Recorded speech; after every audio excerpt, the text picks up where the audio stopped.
Video பார்க்குற எல்லாருக்குமே வணக்கம்.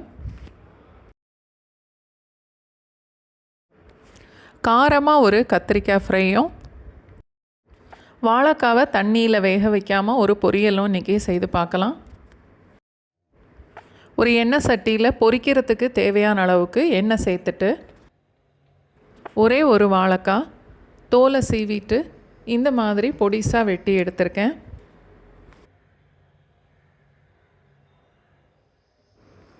இந்த வாழைக்காய் வேகிற வரைக்குமே எண்ணெயில் பொரித்து எடுக்கணும்.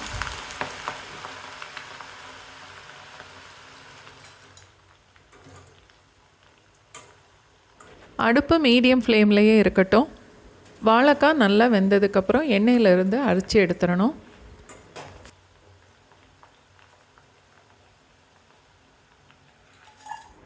எண்ணெயில் பொரிச்சதுனால ஓரம்லாம் மொறு மொறுன்னு நடுவில் சாஃப்டாகவும் இருக்கும். அடுத்தது 5 கத்திரிக்காய் இந்த மாதிரி நீளமாக மெல்லிசாக வெட்டி எடுத்திருக்கேன். கத்திரிக்காயும் எண்ணெயில் சேர்த்து நல்லா வேகிற வரைக்கும் பொரித்து எடுத்துடணும்.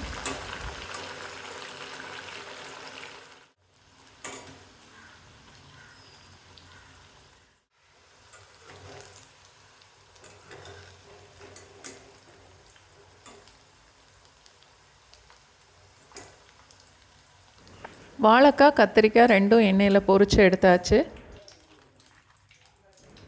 இப்போது ஃபஸ்ட்டு கத்திரிக்காய் ஃப்ரை பண்ணிடலாம்.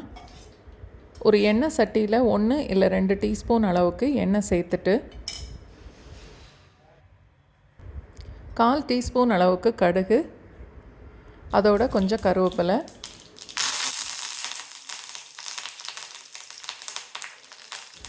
பொரித்து வச்சுருந்த கத்திரிக்காயும் இப்போ சேர்த்துடலாம்.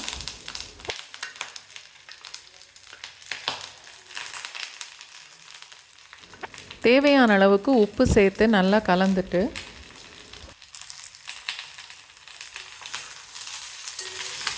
கத்திரிக்காய் இன்னும் கூட செவந்து வர்ற வரைக்கும் வதக்கணும்.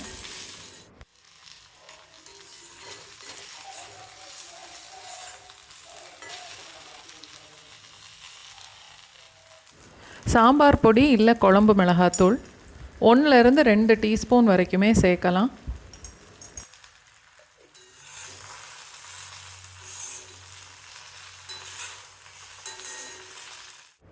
கத்திரிக்காய் இந்த அளவுக்கு செவந்து நல்லா மொறுமொறுன்னு வந்ததுக்கப்புறம் அடுப்பை ஆஃப் பண்ணிடலாம். நீங்களும் ஒரு நாள் இந்த மாதிரி கத்திரிக்காய் ஃப்ரை செய்து பாருங்கள். அடுத்து வாழைக்காய் பொரியலுக்கு 3 டேபிள் ஸ்பூன் அளவுக்கு தேங்காய், 2 மிளகாய் வத்தல், 2 இல்லை 3 பல் பூண்டு, 1/2 டீஸ்பூன் சோம்பு மிக்சியில் சேர்த்து இந்த மாதிரி 1-2 அரைச்சி எடுத்துக்கணும்.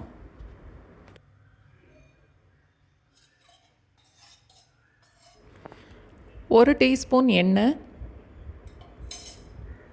1/4 டீஸ்பூன் கடுகு, அதோட கொஞ்சம் கருவேப்பிலை, பொரித்து எடுத்து வச்சுருந்த வாழைக்காய்,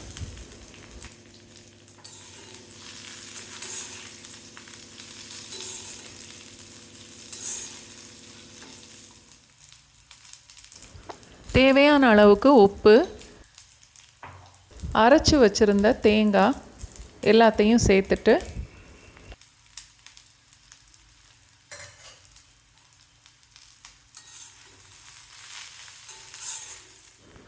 கால் டீஸ்பூன் மஞ்சத்தூள், அதோட கொஞ்சமாக தண்ணி,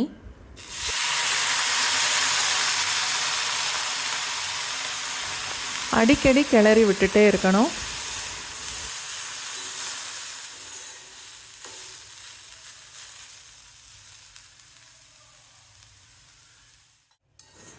வாழைக்காய் அந்த மசாலாவோடு சேர்ந்து கொஞ்சம் செவந்து இந்த மாதிரி வந்ததுக்கப்புறம் அடுப்பை ஆஃப் பண்ணிடலாம்.